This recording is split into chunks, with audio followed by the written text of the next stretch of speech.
So good morning everyone, welcome to today's revision class. अब आज के रिवीजन क्लास में सबसे पहले जो हमारे प्रीवियस क्लासेस में जो क्वेश्चंस बचे थे वो हम देख लेते हैं। जैसे 9.2 का ये क्वेश्चन बच गया था, राइट, जिसमें हम अलग अलग ट्रायल एरर करके लास्ट में अटक गए थे। तो see now what was our mistake. यहाँ पे जब हमने ये ग्रुप कर दिए थे फाइनली, आज हम उसका एक कंक्लूजन पे निकाल देंगे। एंड हर्षा ने भी इसकी मेथड भेजी है, राइट, जो हर्षा ने 11th में ये मेथड फॉलो की थी, तो वो मेथड को भी हम डिस्कस करेंगे। एंड पहले हमने यहाँ पे कौन कौन सी मेथड्स अप्लाई की थी, 7 to the power 9 plus 9 to the power 7 किससे डिविजिबल है या किसका मल्टीपल है, ये हमें फाइंड करना था, right. This was our question. अब इसके लिए हमने सबसे पहले 8-1 प्लस 8+1 के फॉर्म में उसको डिवाइड किया, तो हमें पता चला कि एक कोएफिशिएंट 9c1 है, एक कोएफिशिएंट 7c1 है, तो बहुत बड़ा हो जाएगा, दोनों के कोएफिशिएंट सेम होने चाहिए। तो दोनों को सेम पावर में हमने कन्वर्ट कर दिया। For example 7 to the power 9 को 7 to the power 7 into 7 square. उसी तरीके से हम 9 टू द पावर 7 को भी कन्वर्ट कर सकते हैं, बट उसको कन्वर्ट करने के लिए हमें क्या लिखना पड़ता है, 9 to the power 9 divide by 9 square, like that. तो ये 49 इंटू ये आया, फिर उसको हमने कन्वर्ट किया था एंड यहाँ पे वापस हम अटक गए थे। तो वहां पे हमें पता चला कि यहाँ पे वापस जब इधर आपके पास -49+1 है, तो वहां पे एक और प्रॉब्लम आ रही है। तो उसके लिए फिर हमने क्या किया कि कहाँ पे एग्जैक्टली वहां पे प्लस माइनस होगा, वो हमारा वहां पे क्लियर नहीं हो रहा था कि हर एक कोएफिशिएंट में एग्जैक्टली क्या बचेगा। तो प्लस माइनस क्लियर करने के लिए हमने क्या किया, जैसे यहाँ पे 8+1 होल टू द पावर 7 है, यहाँ पे सारे कोएफिशिएंट्स प्लस मिलेंगे, एंड इधर 8-1 होल टू द पावर 7 है।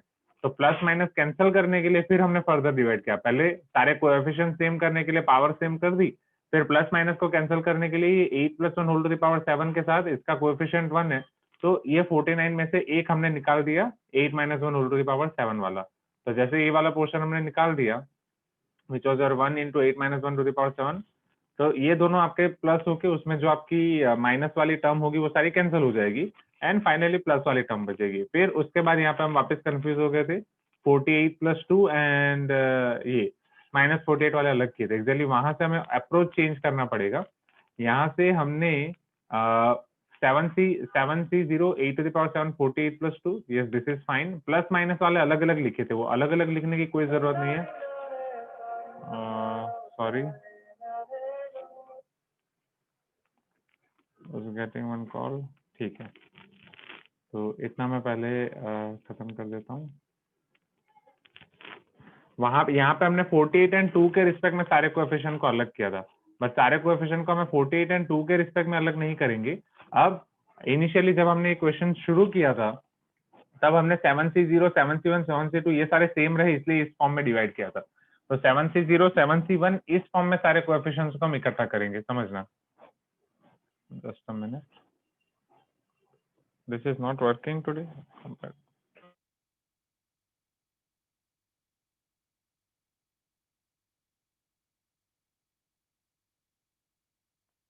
ठीक है, आज अच्छे से काम नहीं कर रहा है, just a minute.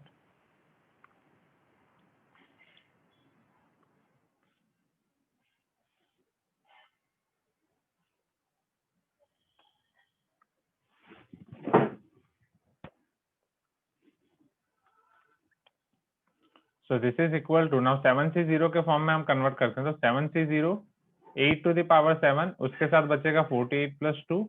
Then 7c1 वाली टर्म हमारे पास नहीं है, 7c1 के साथ हमारे पास क्या बचेगा, -7c1 8 to the power 6 into 48, फिर plus 7c2 8 to the power 5 48+2 minus 7c3 8 to the power 4 into 48। Am I right? Please give me some response। right, यहाँ तक पहले मुझे मिलेगा, मतलब इस तरीके से चलता जाएगा। उसी तरीके से +7c4 8 to the power 3 48+2 minus 7c5 8 to the power 2 into 48, क्योंकि वहां पे एक ही होगा, plus 7c6 8 to the power 1 48+2 and minus 7c7 8 to the power 0 into 48।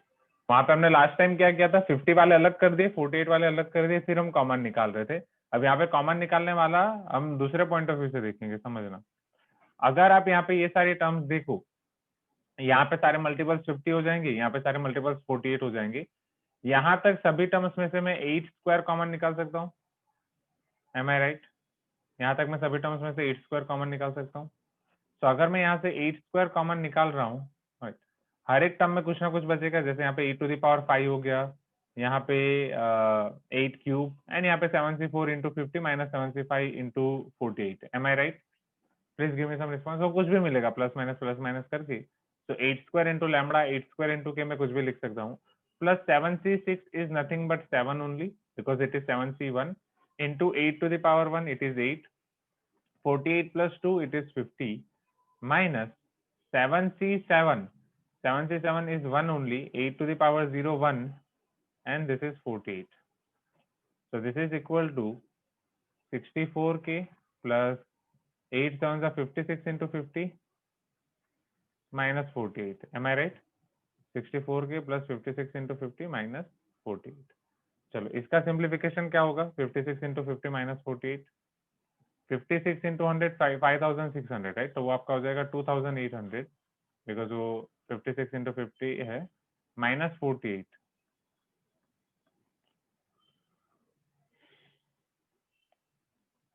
10 minus 8 2, 9 minus 4 5 7, 2752। अब क्या 2752 का में से आप 64 कॉमन निकाल सकते हो? वो बस आपको एक बार चेक करना है, निकाल सकते हो तो हो जाएगा, नहीं निकाल सकते हो तो we can check 2752 is divisible by 64 और नॉट। चलो 16 से करें, 16 4 जा 64, 16 1 जा 16, कितना बचेगा? 11 115, 16 5 जा 80, 16 6 जा 96, then 16 7 जा 102, राइट? एंड यहाँ पे आपके पास क्या बच रहा है? 16 1 जा 16 के बाद 115, तो 16 7 जा 102, यहाँ पे कितना बचेगा? 13 132। क्या 132 यहाँ पे आएगा? वेट, नहीं 132 नहीं है क्या? कि कहाँ पे कुछ गलती हुई? 16 5 जा 80 एंड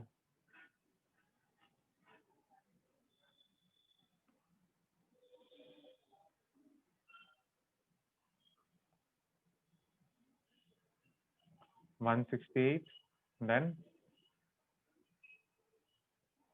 112 आएगा। हाँ yes, this should be 112, my mistake.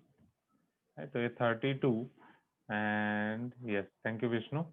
So 16 7s are 112 and this is 3, so 16 2s are 32, 172 by 4, 4 4s are 16, 4 3s are 12, 43. So yes, it is divisible by 64. So अगर आप 64 कॉमन निकाल रहे हो, it is k plus 43, so it is divisible by 64. Okay, तो ये last time ये method में हमारी यहाँ पे गलती हुई थी। तो ये एक चीज है। तो जब भी आपके पास 7⁹ प्लस 9⁷ ऐसे वाले क्वेश्चन आ रहे हैं, तो सबसे पहले तो दोनों में कोई एक आपको कॉमन निकले, उसमें आपको कन्वर्ट करना है, जैसे 8 - 1 8 + 1। फिर दोनों में कोएफिशिएंट सेम होने चाहिए, तो पावर सेम होनी चाहिए। पावर के लिए फिर हमने उस तरीके से सेम रखा। फिर पावर सेम होने के बाद सिंप्लीफिकेशन करने के लिए, अगर एक में प्लस वाले टर्म है, एक में माइनस वाले टर्म है, तो वो कैंसिल होने के लिए एक ही कोएफिशिएंट वाले सेम होने चाहिए। तो 1 1 मतलब 8 - 1 × 7 प्लस 8 + 1 to the power 7 किया, तो जो माइनस प्लस वाले होंगे वो कैंसिल हो जाएंगे। फिर आपके नॉर्मल बचेंगे माइनस वाले जो मैनेजेबल है, एंड डेफिनेटली वो शायद इसका आंसर पॉजिटिव ही आएगा कि इधर कोएफिशिएंट ज्यादा है इधर कम है, तो यहाँ से आपको आंसर मिल जाएगा, and like that we can proceed. एक और वे है इसका, तो मैं सारे अगर स्टेप्स को समराइज करूं,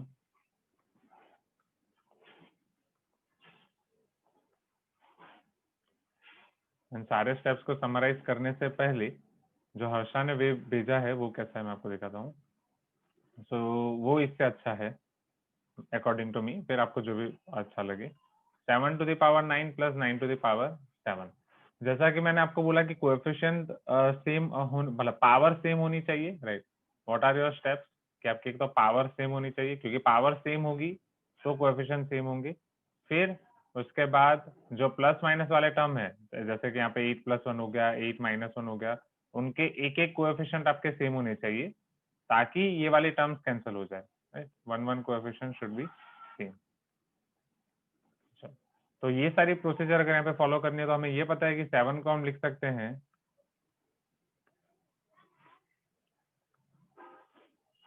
8 - 1 to the power 9 एंड 9 को लिख सकते हैं 8 + 1 to the power 7। बट अब यहाँ पे दोनों जगह पे कोएफिशिएंट सेम करने हैं, तो कोएफिशिएंट सेम करने के लिए लास्ट टाइम हमने क्या किया, ये 7 to the power 9 को 7 square into 7 to the power 7 लिख दिया। मैं राइट कि वो 7 स्क्वायर से मैं 49 कॉमन निकाल सकूँ। Please give me some response. यही हमने किया था लास्ट टाइम। ओके, अब यहाँ पे हर्षा ने क्या अप्रोच फॉलो किया? ओ एक मिनट गिर रही है, ठीक है। हाँ, तो अब यहाँ पे हर्षा ने क्या फॉलो किया था कि पावर सेम करने के लिए उन दोनों को, मतलब 9 को 7 में या 7 को 9 में कन्वर्ट नहीं किया, बीच वाली पावर ले ली 8, राइट। तो 8 में कन्वर्ट करने के लिए 7 को क्या किया, 7 × 7 to the power 8 plus 9 to the power 7 को क्या कर दिया, it is 9 to the power 8 divide by 9, right Harsha, यही किया था। एंड उसके बाद तो ये आपका हो गया। अब देखो यहाँ पे पहला स्टेप हमारा क्लियर कि पावर आपकी सेम होनी चाहिए ताकि अंदर अंदर कोएफिशिएंट सेम मिल जाएंगे, ठीक है। फिर ये 7 इंटू, हाँ विष्णु भी उस दिन वही बोल रहे थे बट मैं सुन नहीं पाया अच्छे से। तो 7 आपका इधर हो जाएगा 8 - 1 to the power 8 प्लस 9 आपका हो जाएगा 8 - 1 to the power 8 whole divide by 9। अब यहाँ पे आपको ये 1 कोएफिशिएंट सेम करने की जरूरत नहीं पड़ेगी, डायरेक्ट आपको एलसीएम लेना है। 7 9 ज़ा 63 into 8 - 1 to the power 8 plus sorry हाँ, और ये 8 + 1 to the power 8 whole divide by 9, and फिर बस यहाँ से नॉर्मल सिंप्लीफिकेशन किया एंड वहां पे इधर 63 वाली टर्म इधर को सिंप्लीफाई किया तो 64 के आ गया था, राइट हर्षा, यही है ना। तो हर्षा वाले स्टेप में ये सेकंड स्टेप की जरूरत नहीं पड़ी। ओके, बस यहाँ से हो गया। बाकी इधर वाले जो हम ये मेथड कर रहे हैं उसमें पहले आपको पावर सेम करनी है, पावर सेम करने के बाद ये 1 1 वाले कोएफिशिएंट आपके सेम होने चाहिए। फिर वो करने के बाद आपको 7 से 0 के टर्म में, मतलब वो सारे C0 वाली टर्म के रिस्पेक्ट में आपको कॉमन निकालना है, फिर देखना है, क्योंकि हमने लास्ट मिस्टेक कर दी थी, कॉमन किस रिस्पेक्ट में निकाल रहे हैं उसमें।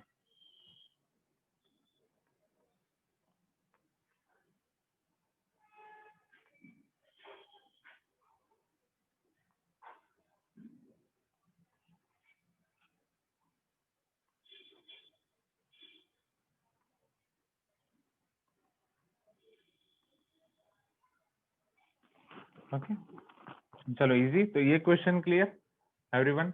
ओके, तो ये उसमें था और ये इसमें। तो ये हर्षा वाली मेथड में आई थिंक कॉमन निकालने के लिए भी कोई अलग से याद रखने की जरूरत नहीं है।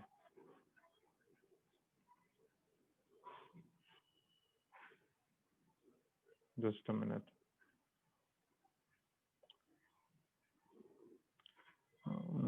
उसमें बस कॉमन, बस दोनों जगह से 8² कॉमन लिया, राइट हर्षा? दोनों 64 के +1 64 के +1 आया एंड वहां से आपका आ गया आंसर। हाँ, तो उसमें अगर ये हर्षा वाली मेथड आप फॉलो कर रहे हो यहाँ पे, तो इधर आपको ये 2 स्टेप अलग से याद रखने की जरूरत ही नहीं पड़ेगी, right. I suggest better to go with this method, this is quite good method, right. उसमें क्योंकि वो मेथड में हमारे ये सारे कंफ्यूजन हुए।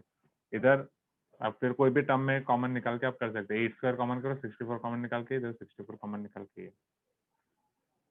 चलो, is this clear everyone? You can tell me yes. जाए next. Okay yes, why not Harsha. एक मिनट, वो 9.3 के आप कंसेप्ट का डाउट पूछो, उससे पहले एक हमारा काहुट प्रोबेबिलिटी वाला भी डाउट रह गया था ना, लेट अस सी दैट।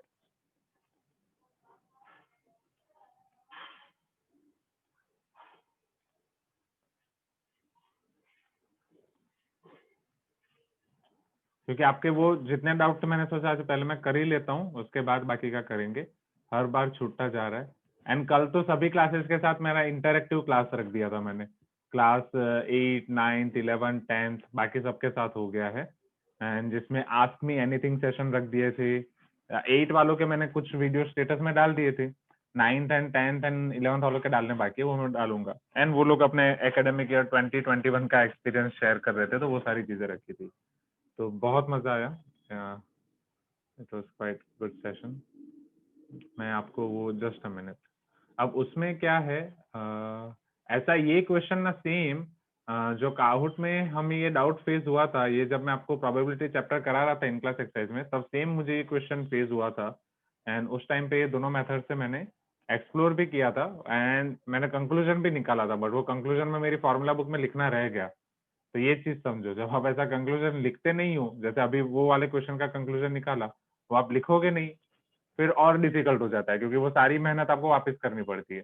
अब यहाँ पे क्वेश्चन को ध्यान से समझो कि एग्जैक्टली हमारे अप्रोच में गलती क्या थी, वहां पे जो कॉमन गलती थी मेरे अप्रोच में आपके अप्रोच में, मतलब कहीं ना कहीं मेरे पढ़ाने में ही वो गलती है, समझना। अब bag contains 7 red and 3 black balls, उसमें आपके 7 रेड बॉल्स हैं, 3 ब्लैक बॉल्स हैं।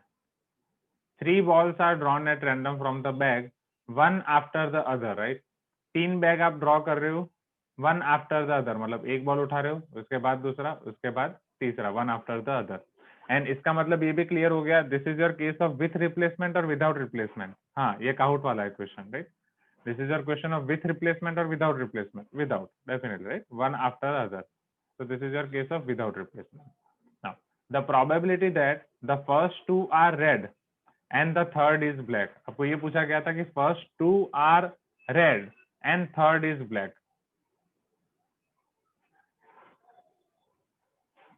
बीच में and है, am I right?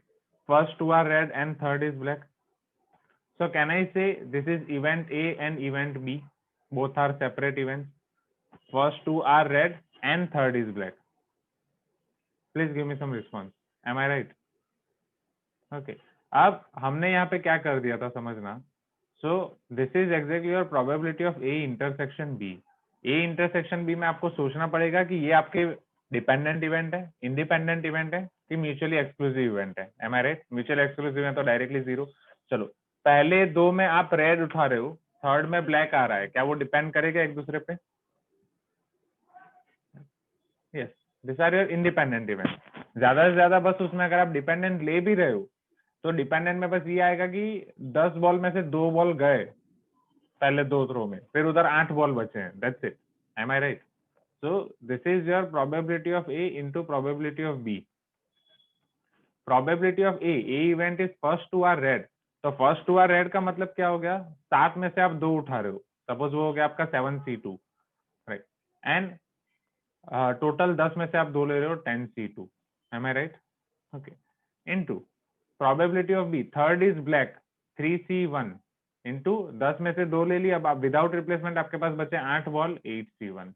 अब यहाँ से आप सिंप्लीफाई करोगे, सो this is 7 into 6 divide by 2 factorial, 10 into 9 divide by 2 factorial into 3/8, तो यहाँ से आपको आंसर आ जाएगा 7/40। अब हमारा 21/40 आया, क्यों? क्योंकि हमने क्या किया था, what mistake we have done, हमने बस इसको एक ही इवेंट मान लिया, suppose probability of event E, वो हमने कर दिया कि टोटल 10 में से हम 3 बॉल उठा रहे हैं, and this is 7C2 into 3C1, am I right? मैंने भी यही किया, आपने भी यही किया, हम सब ने यही किया। Please give me some response.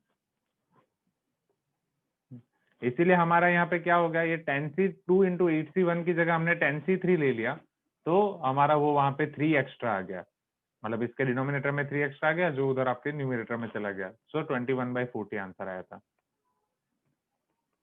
Yes, and इसी को आपको याद हो, जब हम प्रोबेबिलिटी कर रहे थे, तो इसी को हमने दूसरे मेथड से भी किया था, कि यहाँ पे आपका एक तीसरा वे ये भी है कि इसी को अगर आप परम्यूटेशन के पॉइंट ऑफ व्यू से देखो, या हर एक इवेंट को और सेपरेट कर दो, जैसे यहाँ पे 7C2/10C2 की जगह 7P2/10P2 करोगे तो भी सेम है, am I right?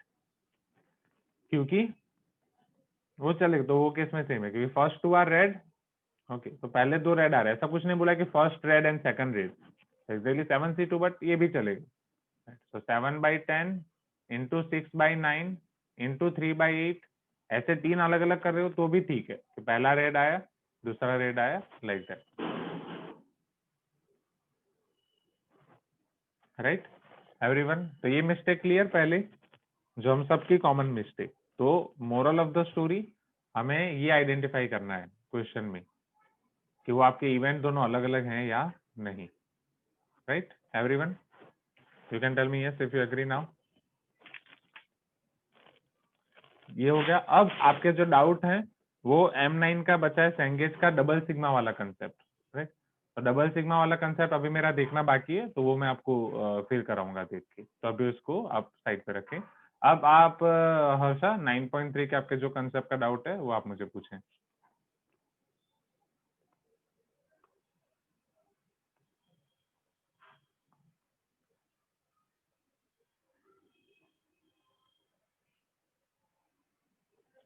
x plus a whole to the power n, मतलब कंसेप्ट में, फॉर्मूला बुक में 9.3।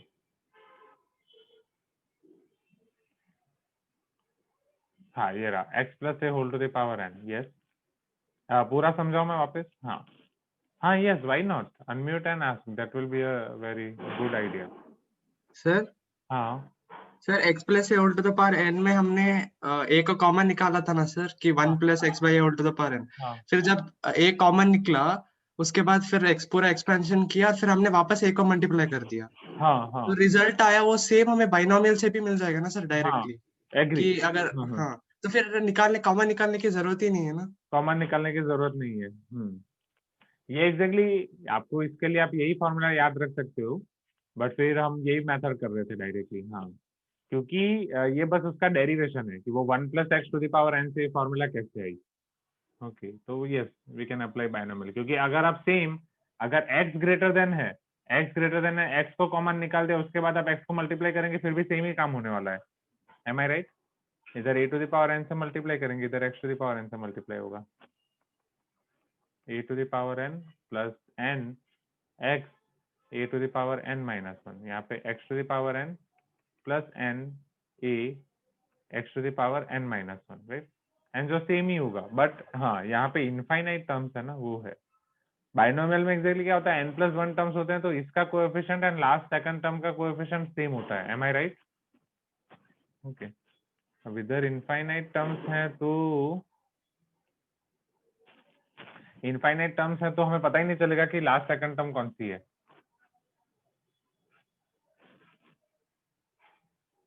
आगे हर्षा आपका पॉइंट सही है, राइट? बट सिंस इसमें इनफाइनाइट टर्म्स है तो इसी मेथड को फॉलो करेंगे तो बेटर रहेगा, राइट? आप समझ रहे हो पॉइंट?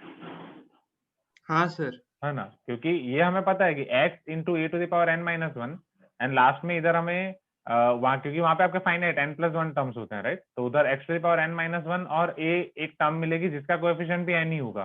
कौन से वाले केस में? नॉर्मल बाइनोमियल एक्सपेंशन में, जहाँ पे आपका पावर होल नंबर है या इंटीजर है। बट यहाँ मतलब इंटीजर भी नहीं, मतलब होल नंबर ही, right? Whole number, natural number.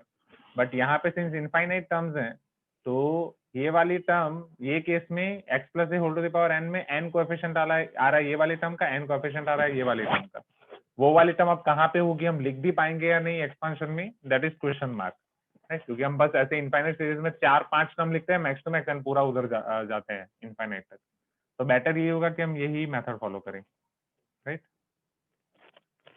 Okay, इसको रहने ही देते हैं। ओके, तो जाए नेक्स्ट, नए चैप्टर का शुरू करें। तो जस्ट अ मिनट, हमने कौन सा चैप्टर डिसाइड किया था? नहीं, ये क्लास 11 आ गया। हाँ, विच चैप्टर, वेट मुझे भी देखना, statistic, right? Yes, today is Friday, right? हाँ, तो ये रहा, हमने ये डिसाइड किया था स्टैटिस्टिक हम कर रहे थे, स्टैटिस्टिक्स हम कर रहे थे, एंड वहां पे हमने छोड़ा था। तो स्टैटिस्टिक्स हम पहले खत्म करेंगे। रीजनिंग मैंने यहाँ पे नहीं लिखा है, स्टैटिस्टिक्स के साथ रीजनिंग लिखना रह गया, तो स्टैटिस्टिक्स एंड रीजनिंग करते हैं। हाँ, sir, the term tends to 0 when x by a less than 1. If we do normal, we might get opposite, so we should take the condition. Yes, just a minute.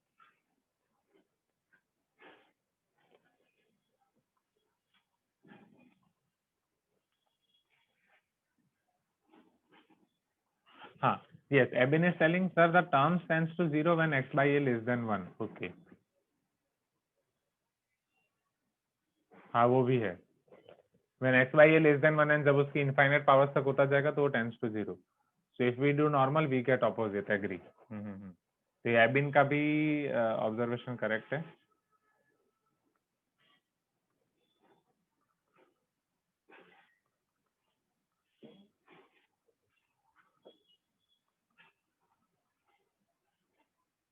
कौन से term? ये वाली infinite term आ गया।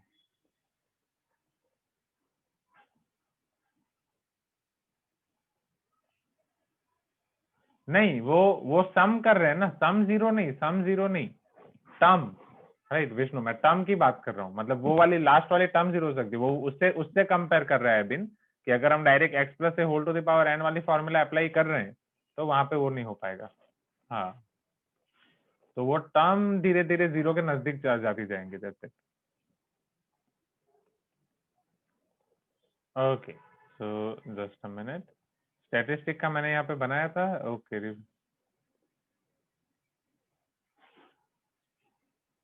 Revision में, yes. अच्छा, ये M27 में वहां पे नहीं, मैंने वहीं पे इंपोर्ट कर दिया, तो ये M27 की तो कोई जरूरत ही नहीं। Let me delete this.